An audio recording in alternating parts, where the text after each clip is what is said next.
Motela, thank you so much for joining us this morning. If you can explain to us, we know that you've had the ANC conference over the past weekend with Ekurleni as well as Sidibeng and in Johannesburg. But if you can just give us the broader sense, what are you hoping to achieve from these regional meetings?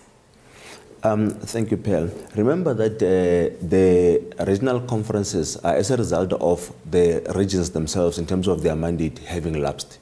In 2017, leading to the national conference, the mandate of some of our regions had lapsed, and they could not go to conferences because the NEC of the ANC had resolved that instead of disturbing the conference, regions should rather have their conferences early this year. So the current regional conferences are really about renewing the term of office or getting new leadership for the new term of office, but also to look at the resolutions that have been passed from the 54th National Conference to say, how do we give practical expression to those particular resolutions? Because the ANC at the national level would have said during the conference to come up with certain resolutions. Now it's up to provinces, it's up to regions to really look at those resolutions to say, how do we to develop a practical program of implementing those particular resolutions? Because every region has got its own dynamic. You come to Johannesburg. Johannesburg is an economic center, financial services center. You go to Tshwane, you go to Ekurleni, it's a manufacturing hub. You go to West Rand, it's a mining area, and so forth. Now, the dynamics would be different, and therefore the interpretation of how you go about implementing those resolutions would differ from region to region, from province to province, given the dynamics. But all of us must find ways of giving practical expression to the resolutions that the ANC took in the 54th National Conference. And these conferences are really about that, to ensure that, one, there is stability within the regions in the form of leadership that has been elected from structures of the ANC. Secondly, in ensuring that a clear program is developed from the regions that will then say, this is how as a region we are going to be translating the resolutions of the ANC's 54th National Conference into practical programs that can really transform the lives of people within those particular regions. All right. I hear you making reference to the 54th National Conference, and with the different regions and their different challenges that they're facing, are there any policy changes that have come about over the past weekend from the different regions that you have visited thus far?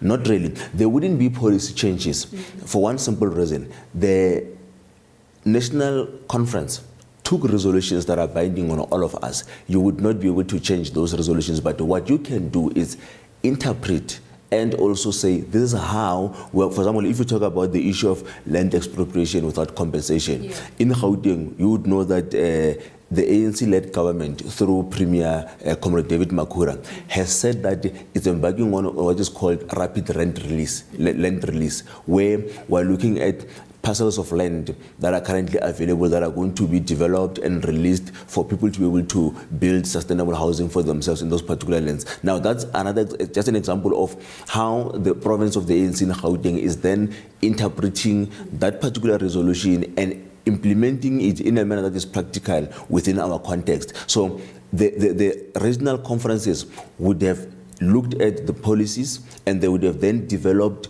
ways of implementing, and also to say what policies are more relevant for us as a region, and then develop programs according to those. But it's not necessarily changing the policies, but coming up with ways of practically implementing those policies. All right, and at this point, where do you stand? Are you happy with the progress that you've made from the conference regarding the three regions? Look, we are very happy at the progress that has been made. In fact, we need to congratulate our three regions for having held successful conferences. Those conferences were free of incidents. Where the members of the ANC who participated in these conferences demonstrated the high level of discipline. They were focused. They ensured that not only do they elect new leadership, but also they look at practical ways of how they can go about implementing those particular policies. So from that point of view, we're very happy that the conferences have gone the way they've gone. Now we're left with the remaining two regions of Tshwane and West Rand, which are going to their conferences over the weekend. Yeah.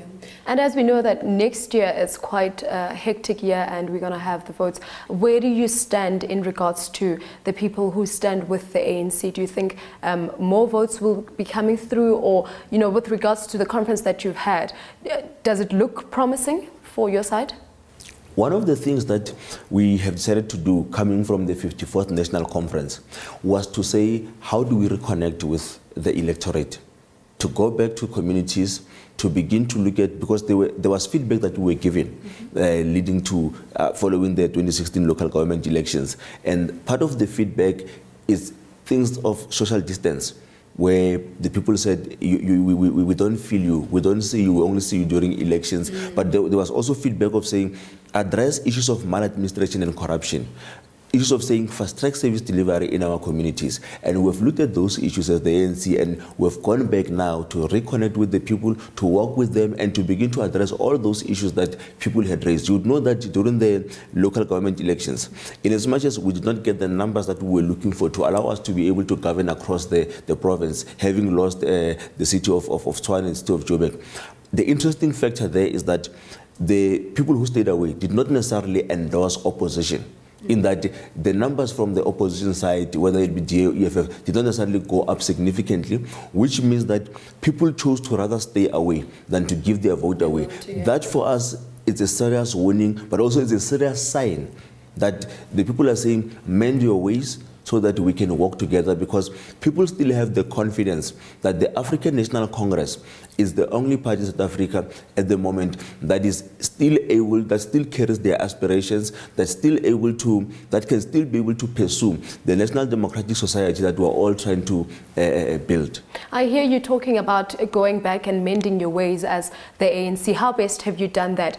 Going back to the people, you know, of late there's been the issue of service delivery, and you've mentioned corruption, a number of things, and it seemed as if though the ANC have detached from their people. So how best are you amending your ways?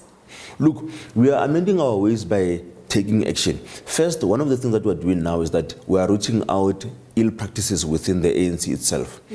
You would know that leading to the 54th National Conference, there were certain members of the ANC who would have disrupted branch meetings, who would have displayed behavior that we say is behavior that is not unbecoming of an ANC member.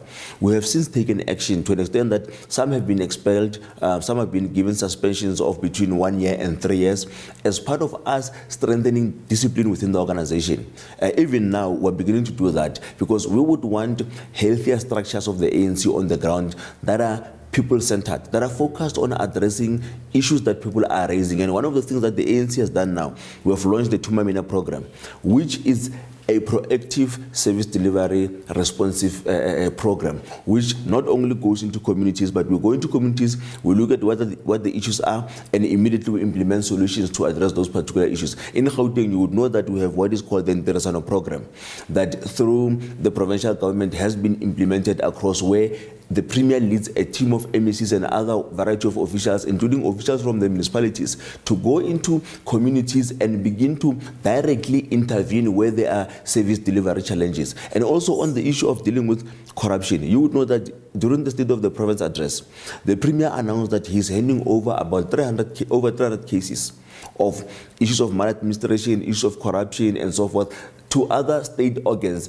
that have got the capacity to act on those, either by way of instituting criminal proceedings and other measures, as a way of saying we cannot allow corruption to exist where we govern, because corruption ultimately it diverts limited resources that are supposed to go to service delivery programs, they go somewhere else. And that's why we've been very firm in terms of saying this is how we need to deal with that, and where people are found to be doing wrong things, we need to be able to allow the law to take its course.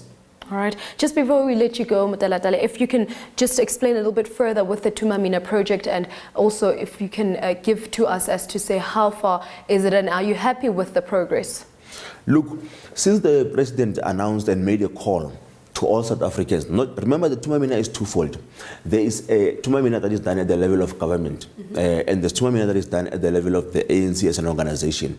And I think across the board, we have seen quite a large number of people coming forth saying, Mr. President, this is how we are interpreting Tumamina. In fact, people are interpreting it in their own spaces in terms of doing work that is actually impactful, that is actually transforming societies where they live, and which is the broader intention, because there's no way that as a party we can on our own completely change the landscape of our country. But if every member of the ANC, wherever they are, is able to actively get involved in community programs and get involved in solving societal challenges, if every active South African can then say, where I am, this is what I'm prepared to do. If it means putting time aside to tutor other children within your community, if you're good at mathematics or whatever languages that you're good at, you're able to tutor other children. That is part and parcel of contributing towards building a healthier society. So we are quite happy with the call that has been made. You would know that in Gauteng, we have even made a further call where we have called former members of the ANC, former leaders of the ANC to say, come back, the doors are open, come and contribute. If your contribution is to critique us and show us where we're going wrong, we welcome that critique. But also come back, let's work together to rebuild our society, to build a better society that our children can be proud of one day. And from that point of view, we think that there has been a good response to the call to Mamina. People are responding in the way in which they are best able to respond. All right. Thank you so much, Mutalatale, for your time. That is Mutalatale Mudiba, the ANC Gauteng Media Liaison Officer.